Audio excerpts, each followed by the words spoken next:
महाराष्ट्र की जनता ने जो अप्रत्याशित इस प्रकार की जीत हमको दी है, इससे ये बात पूरी तरीके से स्थापित होती है कि महाराष्ट्र ये प्रधानमंत्री मोदी जी के पीछे है।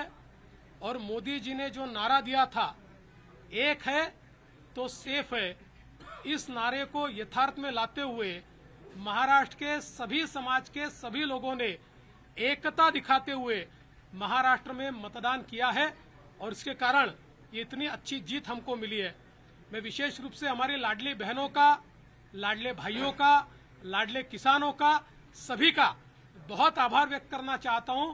लाडली बहनों ने तो बहुत आशीर्वाद हमको दिया है, जिसके कारण हम लोग निश्चित रूप से एक अच्छा विजय यहां पर संपन्न कर पाए।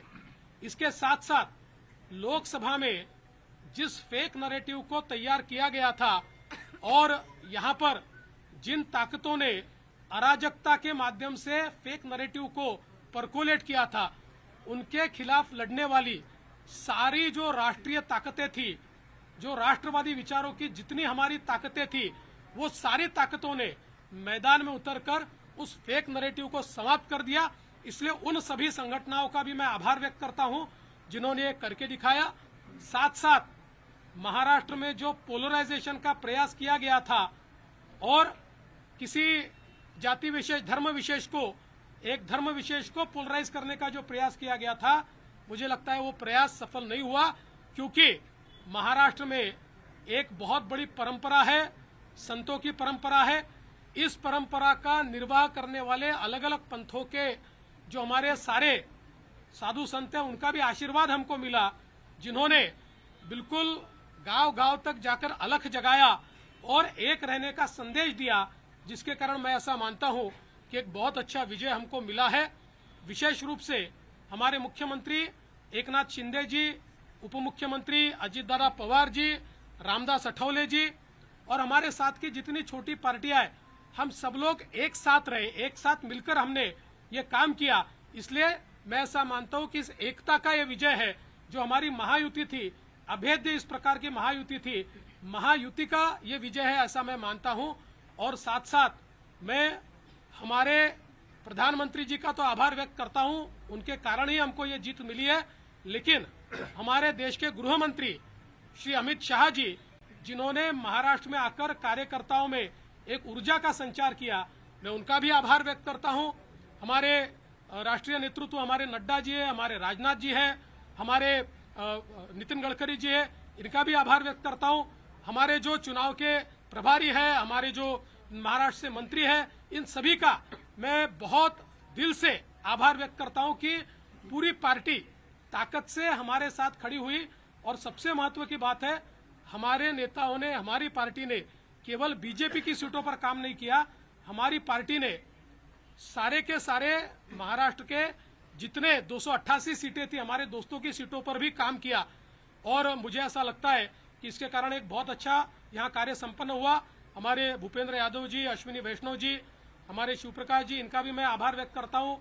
हमारे यहाँ पर जो हमारे सारे अलग अलग प्रांतों से भी जिन लोगों ने हमको मदद की, उनका भी मैं आभार व्यक्त करता हूँ। हमारे पीयूष जी का मैं आभार व्यक्त करता हूँ, हमारे शिवराज सिंह चौहान जी का भी मैं आभार व्यक्त करता हूँ।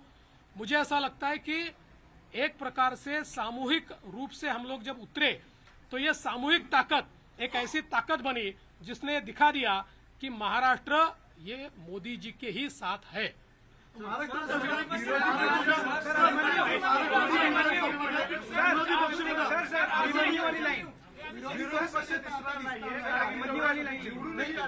अभिमन्यू वाली लाइन आपने अभिमन्यू की तरफ पूरा चक्रव्यूह आपने भेज दिया सर। ऐसा है, मैंने पहले ही कहा था कि मैं आधुनिक अभिमन्यु हूँ, चक्रव्यूह को भेदना जानता हूँ। हमने चक्रव्यूह को भेदा है और ये कोई मैं पहले भी कह रहा हूँ, वापस कह रहा हूँ, इस विजय में मेरा बहुत छोटा उसमें मैं समझता हूँ कि सहभाग है। एक ये हमारी जो पूरी टीम है, इस टीम ने इस विजय को लाया है। सर हिंदी में कहना चाहिए, सीएम पद को लेकर बहुत सवाल खड़े हो रहे हैं, क्योंकि आप लोग सबसे बड़ी पार्टी हैं। सीएम पद क्या बीजेपी के खाते ना? सीएम पद के ऊपर कोई भी विवाद यहाँ नहीं होने वाला। क्योंकि पहले दिन से ये तय है कि चुनाव जब संपन्न होगा तो चुनाव के बाद तीनों पार्टियां मिलकर इसको तय करेगी। हमारे नेता आदरणीय होम मिनिस्टर साहब ने प्रेस कॉन्फ्रेंस में ये बहुत स्पष्ट शब्दों में बताया है कि चुनाव के बाद तीनों पार्टियां बैठेगी और इसका निर्णय करेगी। अभी मैं ऐसा मानता हूं कि हमारे एकनाथ शिंदे जी उनके पार्टी के अध्यक्ष है, अजित पवार जी उनके पार्टी के अध्यक्ष है और साथ में हमारे पार्टी के जो राष्ट्रीय अध्यक्ष हैं उनको हमारा पार्लियामेंट्री बोर्ड ऑथराइज करता है। तो ये लोग बैठकर एक उचित निर्णय करेंगे, हमारे वरिष्ठ नेताओं से बातचीत करेंगे, हमारे पार्लियामेंट्री बोर्ड से बातचीत करेंगे। जो निर्णय होगा वो सबको मान्य होगा, इसमें कोई विवाद नहीं।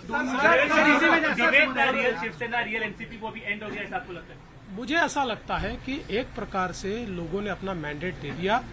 लोगों ने एकनाथ शिंदे जी को रियल शिवसेना के रूप में स्वीकार कर लिया है। बाला साहेब ठाकरे की हिंदू हृदय सम्राट शिवसेना प्रमुख बाला साहेब ठाकरे की जो शिवसेना है उसकी लेजिटिमसी ये एकनाथ शिंदे जी को मिली है और जो मूल एनसीपी है उसकी लेजिटिमसी अजित पवार जी को मिली है। सर, मराठा आरक्षण को लेकर बड़ा मुद्दा बना, इसके बावजूद आपकी पार्टी बड़ी जीत यहां पर हासिल करी। आपके ऊपर चूंकि एक तरह से आरोप हुआ, आपको अभद्र शब्दों में आपके खिलाफ जो है आलोचना करी गई, क्या ये उस वजह से मराठा आरक्षण का जो एक आंदोलन था वो फेल हुआ और जो मैंडेट था वो कहीं ना कहीं आप लोगों के बने? देखिए, मैंने इससे पहले भी कहा था कि लोकसभा के चुनाव में हमको 43.6% मिले थे, उनको 43.9% मिले थे। तो अगर मराठा समाज ने हमको वोट नहीं दिया होता तो क्या हम 43.6% पर पहुंचते? मराठा समाज हमारे साथ था, है और रहेगा। ओबीसी समाज हमारे साथ था, है और रहेगा। सारे समाज आज आप जब इसको डिसाइफर करेंगे, जब आप इसका विश्लेषण करेंगे तो आपके ध्यान में आएगा कि सब समाज हमारे साथ में। देखिए, हर समाज की अपनी इच्छाएं होती है, आकांक्षाएं होती है, लेकिन उनको ये भी पता होता है कि अपनी आकांक्षाएं पूर्ण करने के लिए प्रामाणिकता से काम कौन कर सकता है।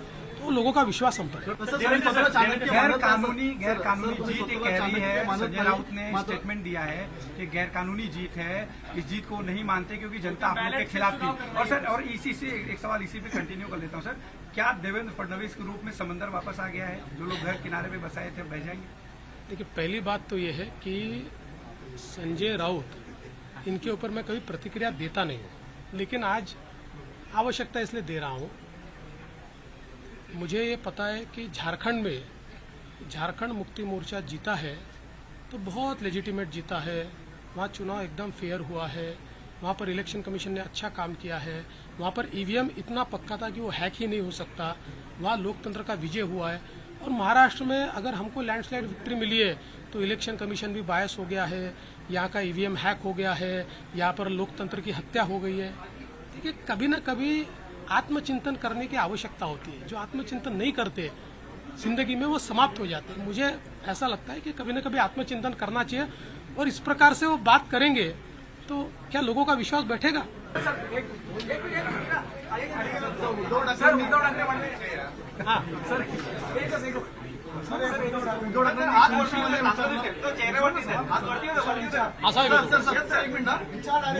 उद्धव ठाकरेंनी खुनशीपणे म्हटलं होतं एकतर तू राहशील किंवा मी तरी नाही या निवडणुकीमध्ये.